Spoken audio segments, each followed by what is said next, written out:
A man is most invisible when he is at peace, not when he is rich, not when he is loud, not even when he is loved, but when he is no longer seeking permission to exist, when he has stopped asking the world to reflect him back through the eyes of a woman. That is when he becomes a ghost to society and a god to himself. Epicurus understood this, not as a rebellion, but as a surgical extraction of noise. While the world feasted on each other's attention like starving dogs in a cage, he slipped out the back unnoticed, into a garden, into silence, into a life where no woman's mood decided his morning and no ring determined his worth. And now you, modern man, stand in ruins, not of buildings, but of beliefs. Your masculinity has become a bargaining chip, your solitude a diagnosis, your freedom a red flag.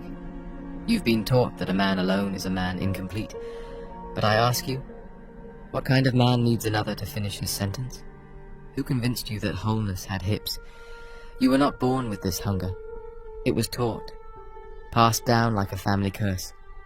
The idea that your identity is unlocked by her approval, that your worth is measured by how many women want you, how happy you can make them, how quickly you can submit to their calendar of expectations. You call it love. Epicurus would have called it insanity, because the moment you need another to confirm your purpose, you've traded your soul for a smile. But here's the secret they never printed in your textbooks.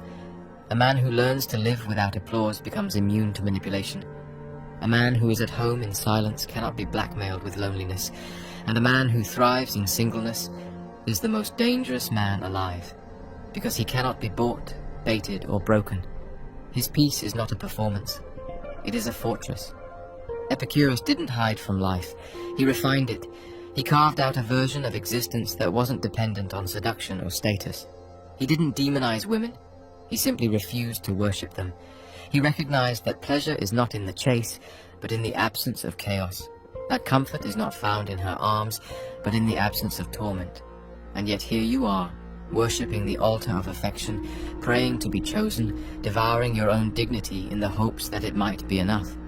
You buy dinners you can't afford for women who don't even like you, say yes when you mean no, smile when you're dying inside, all because you fear the one thing Epicurus embraced like a lover, being alone. You fear the silence because it holds a mirror, and you know that once the noise fades, you will meet the man you've avoided your whole life. Not the one who poses for photos or performs for dates, but the one who stares back at you in the dark. The one with unanswered questions, unmet goals, and unclaimed power. And that, my friend, terrifies you more than rejection ever could. But that is exactly where Epicurus wants you to begin. Then lean in, because we're about to tread into the very territory that modern life has forbidden men to explore. The idea that your freedom might not be a flaw, but your final form. You see, the single man, if he is truly single in mind, not just in marital status, is not incomplete. He is rare. He is the last remaining creature that remembers how to breathe without begging for air. He doesn't ask what he brings to the table because he is the table. He is the chair, the room, the house, the entire structure within which purpose unfolds. But most men don't make it that far. Remember, they get stuck in the middle. They become wanderers in the desert of desperation, chasing mirages they mistake for meaning. They date to feel valuable, marry to feel validated, and suffer endlessly under the weight of unmet expectations they had no business carrying. You can spot these men from a distance. They're the ones who whisper, "Happy wife, a happy life," with dead eyes and twitching smiles. They've been domesticated, Daniel, like wolves taught to fetch, like lions trained to wear tuxedos and smile for wedding photos. Epicurus would look at these men and weep, not because they failed, but because they never questioned why they were running to begin with. This is where Epicurean thought becomes a kind of surgical instrument, ruthless in its clarity. He doesn't tell men to avoid women. He tells men to avoid unnecessary disturbance. And when the modern relationship becomes a minefield of emotional expectations, constant communication, social surveillance, financial entanglement, and identity entrapment, how can you claim peace? When her approval is the thermostat of your self-worth, you are not a man. You are a butler in an invisible palace. Epicurus writes, "The wealth required by nature is limited and easy to procure, But the wealth required by vain ideals extends to infinity. Now read that again, but replace wealth with love. And suddenly, you begin to see why men are exhausted. You are not exhausted because you're alone. You are exhausted because your ideal of love demands you mutilate yourself just to be seen as worthy. So you shrink. You compromise. You cut pieces off your character to make yourself fit into frames you had no hand in designing. And the tragedy? You believe this sacrifice is noble. You think you're doing something virtuous. But in reality, you are like a man throwing his map into the ocean, just to hear someone say, "You're going the right way." You are tired because you gave away the steering wheel of your life for the comfort of not having to drive alone. But Epicurus didn't just reject this trade, he exposed it. He lived among close male companions, in simplicity, discussing philosophy under the trees, growing his own food, and pursuing pleasure that did not enslave. The paradox? He found more joy in less. He found more stability in solitude than most men find in marriage. The modern world calls that weird, but maybe the modern world is sick. And so I ask you now, not as a preacher, but as a fellow man, have you ever truly sat in your own company without seeking escape? Have you ever woken up, brewed your coffee, and thought not of who should be lying next to you, but of what still lies within you? If not, then your singleness is not your enemy. It is your last chance. The moment you stop romanticizing your dependency, you begin to reclaim your divinity. Let us descend, beyond the slogans, beyond the soft lies your heart clings to like childhood blankets, into the very marrow of why single men thrive, and why most never will. Because thriving, in the Epicurean sense, is not surviving with a smile. It is not comfort dressed in dopamine. It is the quiet conquest of inner chaos. And this is precisely where most men fail. Not because they are weak, but because they were never taught that stillness is strength. You were told to hustle, to grind, to acquire, but no one told you how to be. Especially not in the absence of female warmth. You fear being alone because you confuse silence with insignificance. But Epicurus taught that a man who fears being alone will fear everything, and that fear becomes the architect of his enslavement. You don't choose love, you choose to be chosen. That's your first sin. You walk into relationships not as a sovereign, but as a beggar in a tuxedo, smiling, complimenting, hoping, dying a little every time she doesn't reply fast enough. You mistake this for romance. It's not. It's spiritual suicide. And it begins early. From the moment you were praised for being nice, rewarded for compliance, raised to serve, trained to keep the peace in exchange for the possibility of affection. Every classroom, every dinner table, every film whispered the same poison. To be wanted is to be worthy. You didn't learn to build a kingdom. You learned to decorate a cage. But here's what Epicurus grasped, and what modern men must urgently remember. The highest human experience is not found in passion, it is found in peace. And peace is impossible when you outsource your emotional temperature to the mood swings of someone else. What does this mean for the single man? It means that what the world calls lonely, Epicurus called free. It means that every night you sleep alone, every weekend you spend with your own thoughts, every meal you prepare without an audience. These are not symptoms of lack. They are symptoms of liberty. And let's be brutally honest. How many men in relationships today are truly free? Free to dream without asking. Free to speak without filtering. Free to walk away without ruining their lives. You see them, smiling in pictures, nodding in restaurants, attending therapy to discuss how to be better partners, as if their masculinity is a disorder to be managed, not a force to be honored. But the single man who follows Epicurus knows better. He no longer treats his solitude like a waiting room. He knows it's a temple, a space where his mind sharpens, his soul settles, and his time becomes entirely his own. He reads not to impress, but to understand. He exercises not to attract, but to conquer the laziness within him. He builds not for applause, but because creation is in his blood, and most dangerously of all, he becomes unbothered by rejection, by trends, by whether or not she thinks he's emotionally available. He no longer bends, he no longer performs, and in doing so he becomes invisible to shallow women, and visible only to those with depth. That is what it means to thrive. You are not unloved because something is wrong with you. You are unloved because the standards of the modern world reward submission, not sovereignty, and your refusal to grovel makes you terrifying.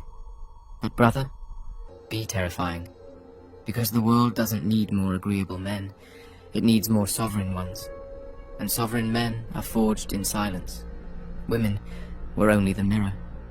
What you feared was your own reflection in their eyes, the truth that you had no identity outside of being desired, the truth that your greatness had been negotiated away for crumbs of comfort, that every "I love you" you chased was really a mask you wore to avoid confronting the fact that you'd never built anything within. Epicurus saw through this illusion with a blade so sharp it still cuts today. He understood that the world doesn't oppress men with chains, it does it with distractions. Cheap pleasures, shiny promises, warm bodies that cool with time. You think you're choosing pleasure, but you're just choosing dependency in a prettier bottle. He warned us.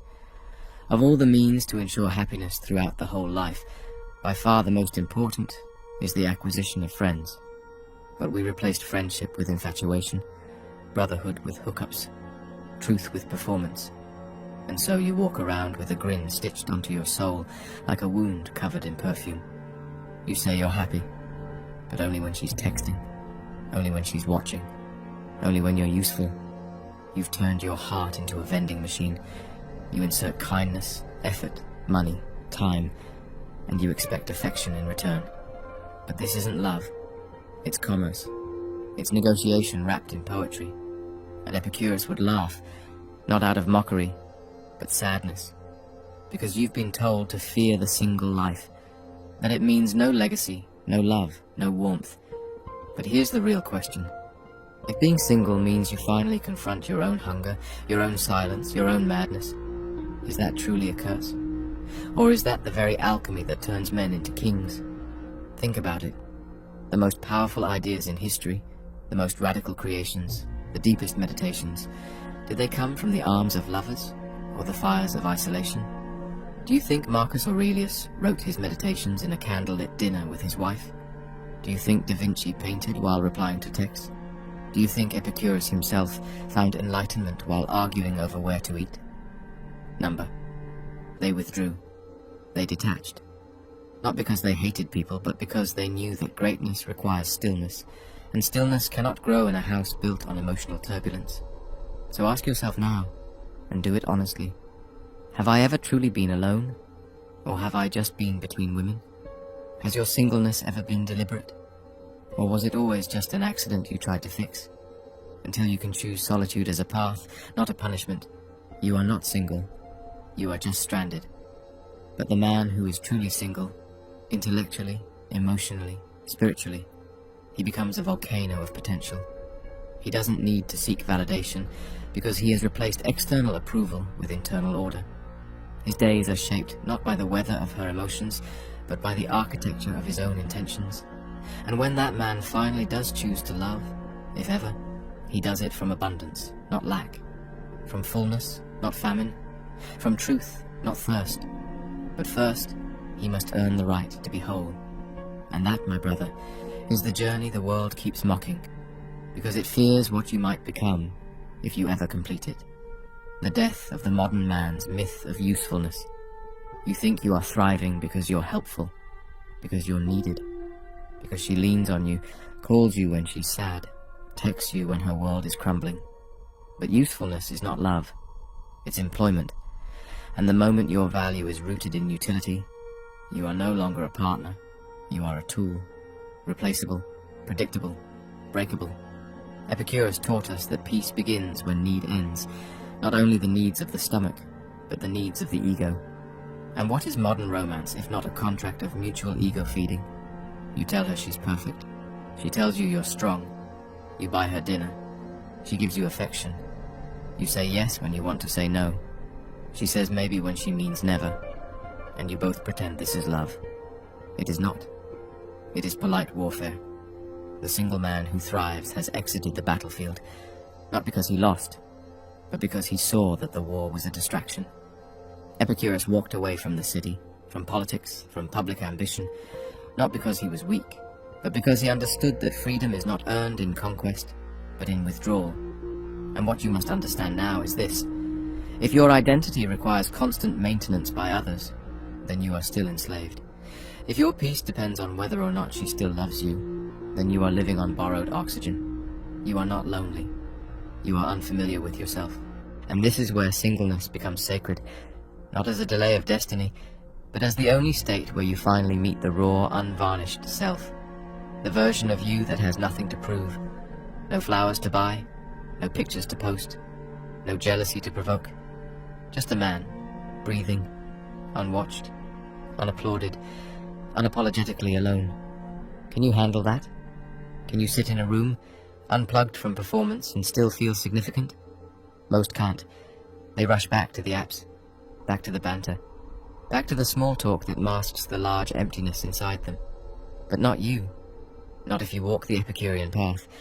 Because this path, though quiet, is brutal in its honesty. It asks you, what do you do when there's no one to impress? What do you believe when no one is around to agree? What kind of man are you when she's not watching? The answers you find there, those are your real character. That's why Epicurus didn't build temples. He built gardens, quiet spaces, natural places, where thinking replaced chasing, where wisdom replaced desire, where depth replaced drama.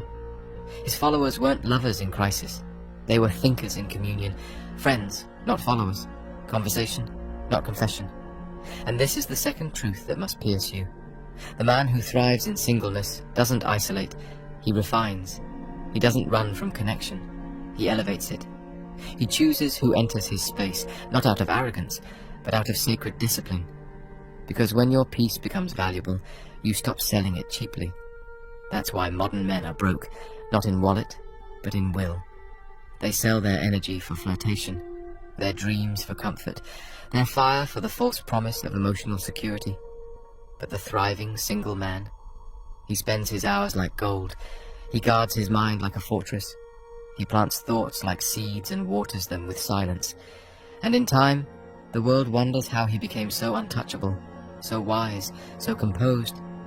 But they forget, it's because he had the courage to walk alone long enough to become whole. Most men will go to their graves with songs unsung, talents unused, and silence unmastered. Not because they were weak, but because they were distracted. Distracted by the idea that love would redeem them, that a woman's attention would restore what was stolen in childhood, that devotion to someone else would finally grant them permission to be. But Epicurus would look them in the eyes and ask, who gave you the idea that you were broken to begin with? The world sells you completion. Epicurus gave you sufficiency. The world tells you, find the one. Epicurus tells you, find your center. The world hands you a checklist of status symbols, marriage, mortgage, maternity photos, and dares you to call it purpose. But Epicurus hands you an empty page and says, write what matters. And the most important truth on that page? You were always enough, alone. But here's where the guilt must enter. Because even after hearing all this, many men will still return to the cage. They will keep seeking comfort over character, pleasure over principle, affection over ascension. And the tragedy isn't just personal, it's generational. Sons will watch fathers beg, brothers will mimic weakness, and the entire lineage will forget what power sounds like. You, listening to this now, you have a choice. You can continue to build your identity on how well you serve her emotions, or you can begin the sacred work of becoming unshakable. You can keep asking what women want, or you can finally ask what you were created to be. Not in theory, in practice, with discipline, with solitude, with fire. Because the man who thrives in singleness isn't just rejecting romance, he's rejecting dependency. He's refusing to rent his soul for temporary warmth. He's choosing stillness over chaos, autonomy over approval, self-respect over self-erasure. And in doing so, he becomes what Epicurus always pointed toward. Not a monk, not a player, not a hermit, but a man who is finally free. And if love ever comes, let it come not to fill a hole, but to share a garden. Let it come not to rescue you, but to walk beside you in your completeness. Because only then will it be real. Until that day, water your mind, guard your time, master your silence, and for the love of everything holy, do not apologize for being alone, because in the kingdom of Epicurus, the man who walks alone walks the furthest. If this message shook something in you, if it made you pause, reflect, or realize the ways you've betrayed yourself for the illusion of being wanted, then now is the time to act. Like, share, subscribe, and support this channel using the link in the description. Not for clout, but because this is the kind of truth the world needs. Not softer men, not louder noise, but quieter strength.